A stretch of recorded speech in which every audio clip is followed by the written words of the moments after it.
Hi hello வணக்கம். நான் தான் உங்க ஷெஃப் தீனா. இன்னைக்கு என்னோட சட்டப்படி சமையல ஒரு அருமையான சூப்பரான ஒரு வெஸ்டர்ன் டிஷ் பண்ண போறாங்க. அந்த டிஷ் என்ன கேட்டீங்கன்னா பன்னீர் புரிஜி. இந்த புரிஜி எப்படி பண்றதுன்னு பார்ப்போம். அதுக்கு முன்னாடி இது தேவையான இன்கிரீடியன்ஸ் பார்ப்போமா. ரீஃபண்ட் ஆயில், சீரகம், பச்சை மிளகாய், வெங்காயம், தக்காளி, கொத்தமல்லி, பட்டர், கேப்சிகம், மிளகாய் பவுடர், ஃப்ரெஷ் கிரீம், பன்னீர், தனியா பவுடர், மஞ்சள் தூள். ஃபர்ஸ்ட் நம்ம அடுப்பை பற்ற வைப்போம். அடுப்பை பற்ற வச்சு மேல கடாய் வச்சு நம்ம ஆரம்பிப்போம். இப்போ நம்ம அடுப்பை பற்ற வச்சு மேல கடாய் வச்சிருக்கோங்க. இப்போ என்ன பண்ண வரீங்கன்னா, இப்போ இந்த டிஷ்ஷுக்கு தேவையான அளவுக்கு நம்ம இந்த ரீஃபண்ட் ஆயில் வந்து இதில் ஆட் பண்றோம். இப்போ சீரகம், இப்போ சீரகம் போட்டுருக்கேன். சீரகம் லைட்டாக புரிஞ்சுன்னு நம்ம இந்த வெங்காயம், தக்காளி எல்லாம் போட்டு சொத்தை பண்ணலாம். இப்போ காரத்துக்கு நம்ம பச்சை மிளகாய் இதில் ஆட் பண்ணிடுறோம். கொஞ்சம் வெங்காயம் கொஞ்சமா ஆட் பண்ணுங்க, ரொம்ப நிறைய எல்லாம் போட வேண்டியதில்லை.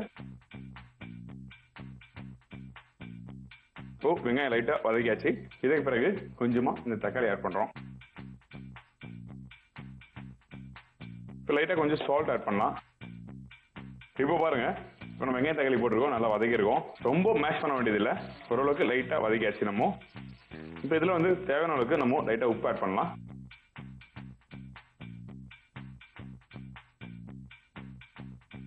இந்த உப்பு போட்டீங்கன்னு வச்சுக்கோங்க, இந்த வெங்காய தக்காளி வந்து லைட்டா மேஷ் ஆகும். இப்போ கொஞ்சமா மஞ்சள் தூள் எதுக்கு போடுறோம் கேட்டீங்கன்னா, அந்த பச்சை வடை இல்லாம போறதுக்கோசம் நம்ம இந்த மஞ்சள் தூள் ஆட் பண்ணிருக்கோம். அது இல்லாம தனியா தூள் வந்து ஒரு 1/2 ஸ்பூன் அளவுக்கு தனியா தூள் இதில் ஆட் பண்ணிருக்கேன். மிளகாய் போட 1/4 ஸ்பூன் போட்டா போதும். மசாலா அதிகமா இருக்கக்கூடாது, நான் திருப்பியும் சொல்றேன். இப்போ இதில் வந்து கொஞ்சம் லைட்டா வாட்டர் ஆட் பண்ணலாம். இப்போ இந்த வாட்டர் ஆட் பண்ணிருக்கோம் பாத்தீங்களா, இந்த தண்ணி வந்து லைட்டா அந்த மசாலா நல்லா குக் பண்ண ரெடியூஸ் ஆகும். அதுக்கு பிறகு நம்ம இந்த கேப்சிகம் பன்னீரை போட்டு இதில் டாஸ் பண்ணலாம். முக்கியமாக அந்த தக்காளி வந்து லைட்டா மேஷ் ஆன மாதிரி இருக்கணும், அதே டைம்ல முழுசாவும் தெரியணும். அப்பதான் உங்களுக்கு சாப்பிடும்போது அந்த தக்காளியோட டேஸ்ட் இருக்கும், மசாலா நல்லா கோட்டிங் நல்லா வந்திருக்கும். இப்போ இந்த கேப்சிகம் இதில் ஆட் பண்றோம்.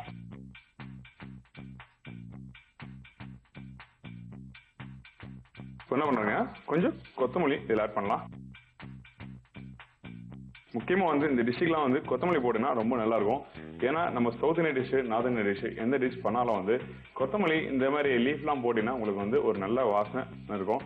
இந்த பன்னீர் வந்து நல்லா பொடிசா கட் பண்ணி வச்சிருக்கேன்.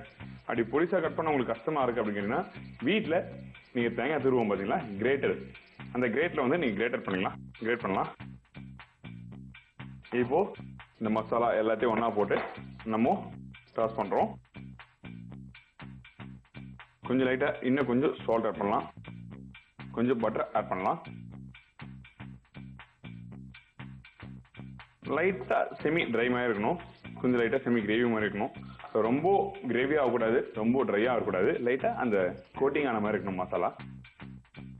பன்னீர் போட்டு ரொம்ப நாள் குக் பண்ணக்கூடாது, ஏன்னா உங்களுக்கு வந்து ரொம்ப நாள் குக் பண்ணீங்கன்னா அந்த பன்னீர் வந்து சவு மாதிரி ஆயிடும், அது சிவிங்க மாதிரி ஆயிடும். நம்ம சிவிங்க சாப்பிட்டா எப்படி இருக்கும் அந்த மாதிரி ஆயிடும். அதனால ஒரு 2 நிமிஷம் 3 நிமிஷம் போட்டு குக் பண்ணுங்க. அதுக்கு பிறகு நம்ம ஸ்டவ் ஆஃப் பண்ணிடலாம். இப்போ ரெடி ஆயிடுச்சு டிஷ், நம்ம ஸ்டவ் ஆஃப் பண்ணிருக்கோம்.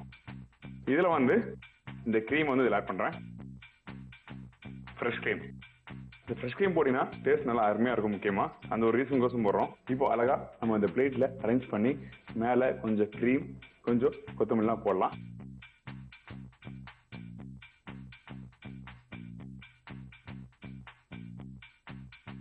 இப்போ கார்னிஷ் வந்து கொஞ்சம் லைட்டா ஃப்ரெஷ் கிரீம் நம்ம ஆட் பண்றோம். இதாங்க பன்னீர் புரிஜி. நம்ம வீட்டில் எப்பவுமே வந்து புரிஜினா ஆக்சுவலா பொடி மாசம், நம்ம வடஇந்தியாவில் வந்து புரிஜியை வந்து பொடி மாசம் வந்து புரிஜின்னு சொல்லுவாங்க. லாங்குவேஜ் தான் கொஞ்சம் டிஃபரன்ஸ், மற்றபடி வேற எதுவும் இல்லை. இப்போ அதுக்கு முன்னாடி நம்ம டேஸ்ட் பண்ணி பார்ப்போம். டேஸ்ட் பண்ணி பார்த்துட்டு நான் உங்களுக்கு சொல்றேன். சூப்பரா வந்திருக்கு. முக்கியமா வந்து நான் ஆயில் சூடு பண்ண பாத்தீங்களா, அந்த ஃபர்ஸ்ட் தாலி போட்டோம் பாத்தீங்களா, அந்த தாலிப்புல சீரகம் போட்டது அந்த பிளேவர் வந்து கரெக்டா கிடைச்சிருக்கு.